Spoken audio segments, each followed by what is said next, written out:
I am a huge fan of open world games. Always have been, probably always will be. And to be perfectly honest, I'm not entirely sure why these games are able to hook me in the way that they do, but I personally think it probably has something to do with the way that they reward curiosity and the feeling of adventure that they encourage within the player. There's something deep down in my DNA that just wants to explore and find new things and talk to new people and see new sights. All of those things deep within me, it's just inherently satisfying, even though the things that are happening on screen are not inherently valuable. What I mean is that if I'm playing through Skyrim and my character finds a really cool new kick-ass sword, I, as Luke Stevens, don't gain anything from that. In my personal day-to-day life, I don't gain anything from that. My character might all of a sudden be now capable of taking on massive hordes and doing all sorts of cool new stuff, but I personally don't gain anything from it. There's nothing inherently valuable to me. Maybe to my character, but not to me. But some open world games are able to still motivate you to go and continue finding those objects and those things. Maybe it's that we just live vicariously through the characters. Maybe it's that we're so intently role-playing with our characters that it doesn't matter if it's not inherently valuable to us. We still feel that value because we're in their shoes. I'm not sure. Let me know your thoughts below. What I do know is that I'm completely obsessed with open world games, and more specifically, I want to figure out how these games work, why they work so well, and more importantly to me, where they're going. So I've been watching a lot of interviews from major game developers, from CD Projekt Red, from Bethesda Game Studios, I know they suck, and then also from Nintendo with Breath of the Wild and other games like that, from Ubisoft or from Rockstar, all the world's greatest open world developers. And what I found actually surprised me, and that is that all of these open world developers are headed towards a singular destination way out there, but it's this idea, it's this platonic ideal form of an open world game that they're all targeting. And I think it's exemplified very well in a gameplay sense in Breath of the Wild. All of these developers have different names for it. Rockstar says interconnectivity, Bethesda says that they want everything to be connected, Ubisoft says they want a world that's real, but Nintendo's developers say that they want an active world, or more specifically, a multiplicative gameplay experience. Now, what the hell does that mean? Good question. Basically, all of these terms mean the same thing. These developers are trying to create worlds that have a ton of different mechanics that all connect together the way that they do in the real world. Now, these mechanics don't have to be realistic or hyper-realistic. They don't have to adhere to the same rules and laws that are, for instance, physics adhere to, or light adheres to, or sound adheres to, but rather, they just need to be believable and serve the purposes of that world, and then they need to be consistent throughout and interconnect and work with each other. Now, the developers of Breath of the Wild actually went to GDC, or the Game Developers Conference, and talked about the creation of Breath of the Wild at length back in 2017. I have it linked down below. It's a really good watch. It's about an hour and a half long. It's a little slow going because they have to talk and then the translator comes in, but if you can get through it, it's really interesting, utterly fascinating. I can't recommend it enough. Now, one of the things that they talk about during the conference, specifically that the technical director of the game talked about, was the idea that within an action game, there's 3 core parts that are added together to create the overall experience. Specifically, in this case, it's collision plus movement plus the state of a given object. And this applies to every single object or item within the game world, whether that's a character, whether that's an enemy, whether that's a box or a tree, it applies to all of them. Now, of course, collision and movement, that is ruled by a physics engine, in this case, an engine called Havoc, which is used in a lot of AAA games. But that third thing, the state of the object, is not currently ruled by any given engine, so Nintendo started to develop their own system that calculates states based on certain stimuli. So for instance, if there's a campfire that's sitting outside in a field and it starts to rain, you and I both know that that campfire should be put out by the rain. It's just something that our brains can figure out very easily.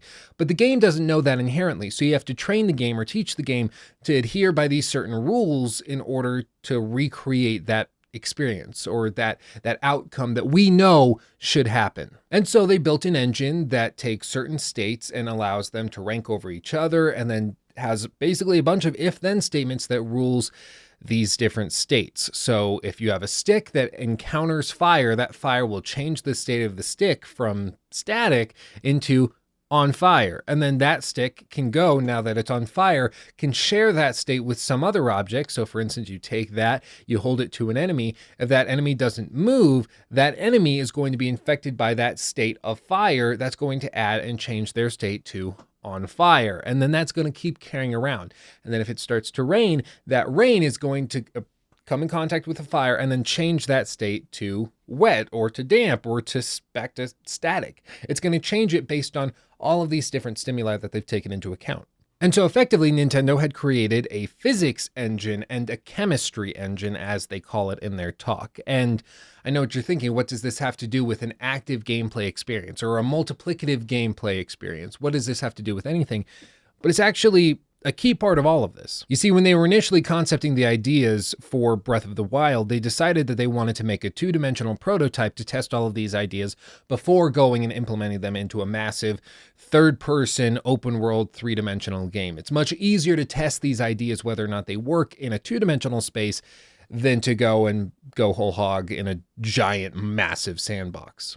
So they built these rules into this little game engine that they had built, and then they started experimenting and testing with it. And sure enough, they found that if you took an arrow, shot through fire, the fire would affect the arrow would light on fire, and then it would hit its target, and then that target would light on fire. And this would allow you to do all sorts of trick shots and solve puzzles in really interesting ways. They also found that if you were able to chop a tree, because when you chop the tree down, it turns into a log that falls down and now is its own standalone object. If that log fell into a river, our brains know that log is going to float. And in theory, I should be able to get on that log and it should carry me down the river with it. In a lot of games, that's not something you can do because they just haven't taken that into consideration, because they develop by additive gameplay mechanics as opposed to multiplicative gameplay mechanics. And that's where all of this is going. The idea of additive gameplay development is that you will create different systems for each individual event that's taking place. So you need to drive a car, you have a different system for that than you do if you are driving a boat, than if you are riding a horse, than if you are walking down the street. All of these systems are different and entirely separate, which is okay. In a game like Grand Theft Auto 5, for instance, you kind of have to do it that way. But in a game like Breath of the Wild, they have everything interconnected so intently that if you hop on a raft and you want to navigate it, you can use the same systems, with using leaves to blow your way around, to creating a fire on the boat, to create an upward swell of wind. You can do all of these really creative things to solve the problem, because they've built this incredibly robust system of physics and chemistry that all interact with each other. Now, all of this climaxed when they brought it into the actual game engine and started developing Breath of the Wild as we know it today, with these rules and different states taken account of. It allowed for some very, very creative problem solving, and it made it so there were effectively limitless possibilities. In a game like Skyrim, you encounter a group of bandits and you think, well, I either have to shoot them with my arrows, I can use some spells, or I can just go down there with my hammer and wreak havoc. But there's really only one way of approaching that problem, and it's to solve it through brute force or through violence of some way. There's no creative problem solving to it, which is okay. You know, Skyrim is an older game, but for Breath of the Wild, they took it up a notch. They have trees surrounding you, they have boulders, they have the ability to take a small snowball, throw it down a mountain, and then it's going to start snowballing bigger and bigger and bigger. If that hits somebody, by the time it's large, that's going to kill them. If you chop down a tree and it rolls down the hill, that's going to knock them out. If you take a stick and you light it on fire, and then all of a sudden all these trees start going up on fire, then you can hop up with your parachute because the hot air is going to rise and you can parachute over them and avoid them entirely. All of these things wouldn't be possible unless they had an incredibly robust system that all interacted with the objects within the world in a believable and lifelike way. And I think that's the key. We all want a lifelike game. All of these developers want to create a lifelike game, but it's important to understand what they mean by lifelike. Lifelike doesn't mean realistic to our known experience as people on the planet Earth. That's not what it means at all. Rather, it's to create a world within a small device like a Switch or on your PC or PS4 or Xbox that believes in itself so much and whose mechanics all govern every object in the world that it's incredibly believable. No matter what you're doing, you can believe that that world exists because these rules are set up and they're consistent throughout. So what would this look like for another game? What would this look like for Grand Theft Auto 6 or for Starfield or Cyberpunk 2077? Well, it's really hard to say, but what we do know about a game such as Cyberpunk 2077, for instance, is that they're taking a lot of these things into account. So they're taking a lot of these social interactions into account in development to make sure that if you want to talk your way out of it, or if you can smooth talk somebody to get around it, you can use charisma and your wit and charm that way as an individual within the game world to solve certain problems and to offer more options and alternatives than what would initially seem possible. For Starfield, we don't know much, which is pretty standard for Bethesda. They don't tend to talk a whole lot about the projects they're working on. But what we do know from the interviews that Todd Howard has given, he's said that their engine and all of the things that they're working on for that game are much larger, much broader, and allow for far more opportunities in terms of gameplay choice than has ever been possible before. And that's where all of this really goes back to: player agency and choice.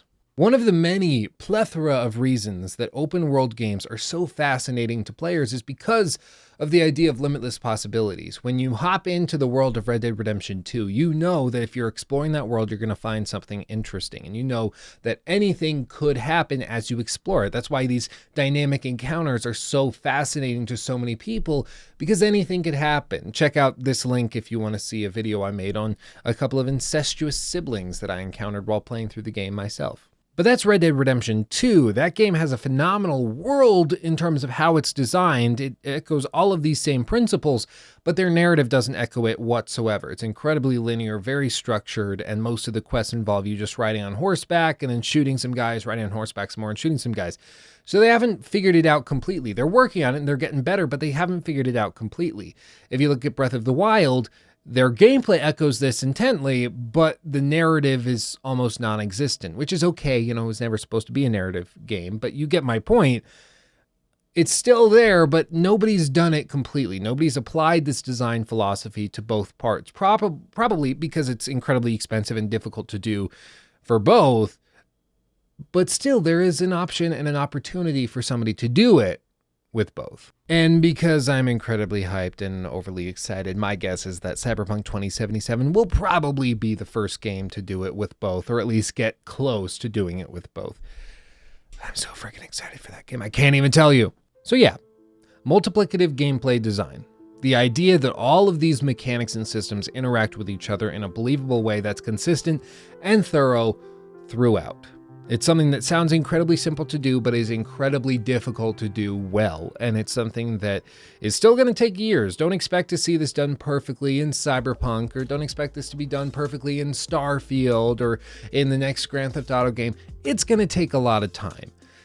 But what I do know is that we're closer than we've ever been before, and I cannot wait to see what these developers have coming.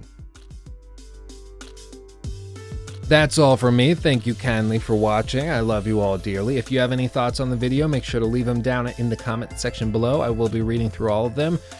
And I don't really have anything else to say in this outro. I'm really bad at outros. I need to maybe I should just not put this in. If you see this, I put it in, obviously. But bye.